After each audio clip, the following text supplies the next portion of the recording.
History? Yes. Wicca, where did it come from? Okay, well, Wicca has been traced back to Paleolithic times, which It's is not the furniture people sit on. No, it's That's Wicca. Good thing you said that, though, because some people a lot of people do. Yeah. You're going to talk about furniture? Right. It's kind of nice, kind of like that rattan stuff. No, not at all. No, and I'll get more into that word in a minute, but it can be traced back to 25,000 years ago. Basically, when early tribes were in the survival mode of hunting, and obviously hunting was the primary means of survival.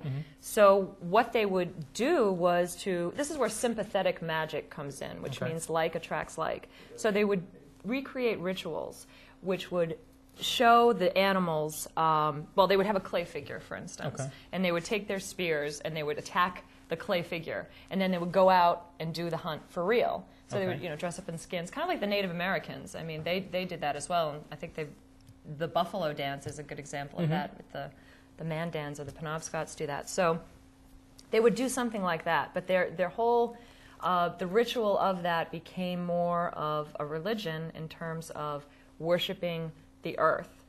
There was a god for for fire, for the sky, for wind, for water. Everything was governed by a god. Similar to the ancient Greeks with the planets, or the Egyptians with the planets, Yeah, that all derives from paganism. Right. Exactly. So, in that same broad spectrum of there isn't just one and it has to be a male, that there are many and they're represented in both male and female. So the god at that time was a god of hunting, and the goddess was a goddess of fertility.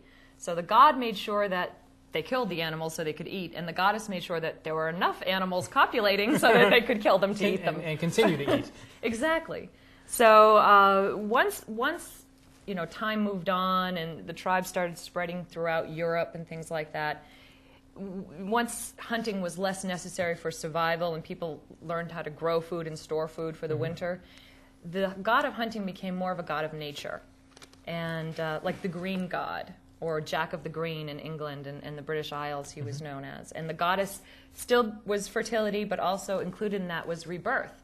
And at that time, that's when the reincarnation belief sort of came about. Because what you need to know about Wicca is that it's not, this is what it is, and everybody believed this. Right. It evolved slowly over thousands and thousands of years, unlike Christianity, which is a man-made religion.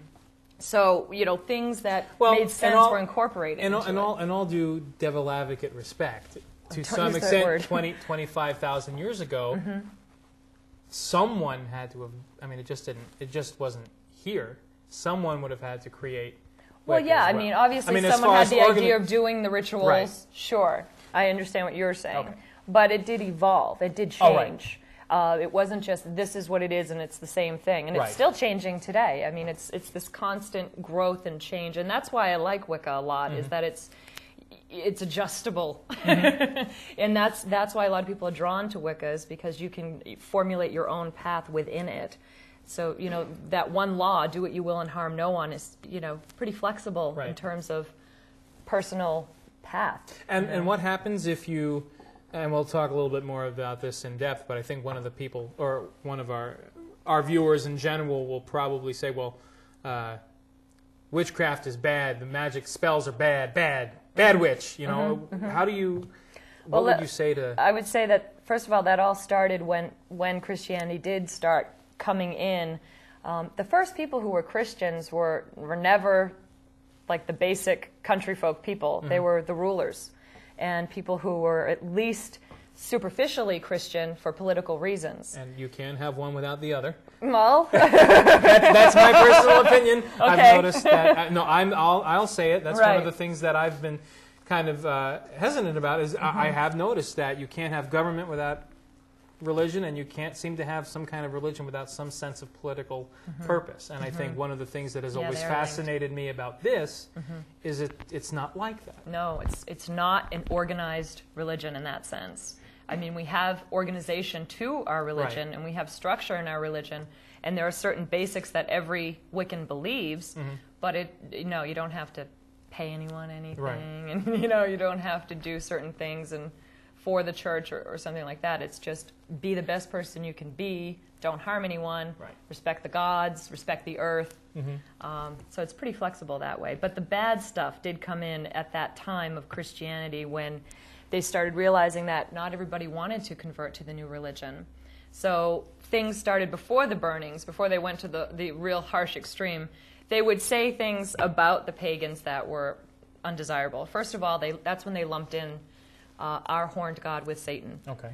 And a saying that I like to refer to is that the gods of the old religion become the devils of the new, which is what happened. Because they looked at our horned god and said, oh, how convenient, that horned god, and we'll put horns on our devil. Therefore, people will think pagans are devil worshippers, when that's absolutely false and untrue.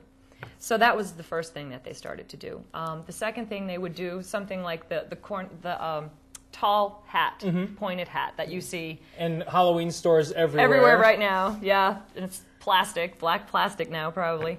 But that was actually in fashion at one point, and everybody wore it. Really? Yeah, everybody wore it. Everybody wore it. That was in fashion.